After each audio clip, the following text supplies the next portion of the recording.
इन योजनाओं से क्या मिलेगा किसान को? एमएसपी दो। पहला इनका जो अध्यादेश है उसके अंदर क्या होगा, इन्होंने खुली छूट दे दी।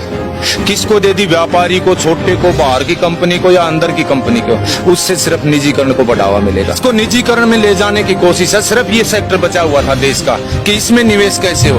किसान चाहे मरो, लेकिन विदेशी कंपनियां और हमारे देश के बड़े बड़े उद्योगपति इसमें घुसाए जा रहे हैं और किसान बर्बाद किया जा रहा है। इस तीनों एक्ट में अगर एक चौथी लाइन सरकार लिख देती कि किसान का एमएसपी से नीचे एक दाना भी नहीं खरीदा जाएगा तो हमें कोई आपत्ति नहीं थी, लेकिन एमएसपी शब्द को इन्होंने छुआ ही नहीं। तो जैसे सब्सिडीज दे रही है सरकार, हमें सब्सिडी नहीं चाहिए, हमें फसल का रेट चाहिए। हमें कर्ज की बात करिए, कर्ज नहीं चाहिए, फसल का रेट दे दो। हमें कर्ज लेने की जरूरत क्या पड़ेगी? सरकार, हमें अनुदान की जरूरत नहीं है, हमें हमारी फसलों के रेट दे दो।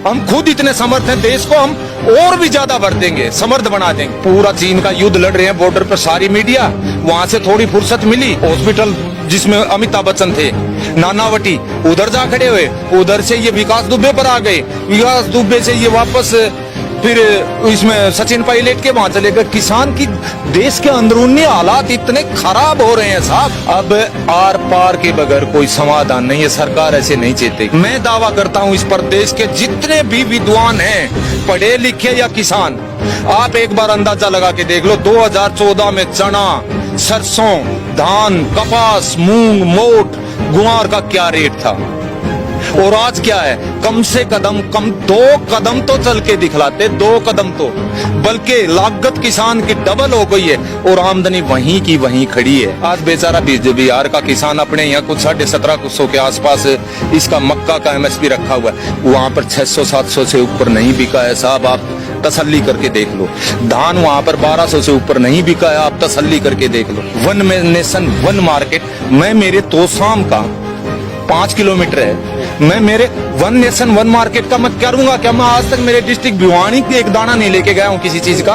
उस मार्केट में कर्नाटक कैसे लेके जाऊंगा, मैं हैदराबाद कैसे लेके जाऊंगा, मैं पटना कैसे लेके जाऊंगा जिसका किराया इतना पड़ा। न्यूनतम समर्थन मूल्य शब्द को छुआ ही नहीं, तो इसका मतलब किसान की बर्बादी के सिवाय इन अध्यादेशों में कुछ भी नहीं है। बड़ी मुश्किल से ये देश खड़ा हुआ था, ये ढांचा खड़ा हुआ था, मंडियों का ढांचा। आज देश में कितने करोड़ों आदमी है जो मंडियों में रोजगार कर रहे हैं, कितना किसान का पैसा लग करके कितने बड़े बड़े शेड खड़े हुए थे, ये उसको ध्वस्त कर देंगे। तो सरकार को जरूरत है ऐसे ऐसे कुकर्मों को सुधारे, जबकि ये रोज एक थैला भर के चले आते हैं। अब तो डर लगने लगा है देश की जनता को, कहीं बाथरूम में से कोई नेता मंत्री ना निकला और आते ही कोई योजना लॉन्च ना कर दे। हम सिर्फ चीन और पाकिस्तान की लड़ाई नहीं, अंदर से देश टूट गया तो पाकिस्तान और चीन हमें तो गुलाम रहना है, इनके हैं, फिर वो कर लेंगे। फर्क क्या पड़ेगा? अंदर से मजबूत करो देश को, और किसान के बगैर मजबूत कोई नहीं कर सकता, कोई नहीं कर सकता। हमारा देश कृषि प्रधान देश है और इसको उद्योग प्रधान देश बनाने की कवायद चली हुई है।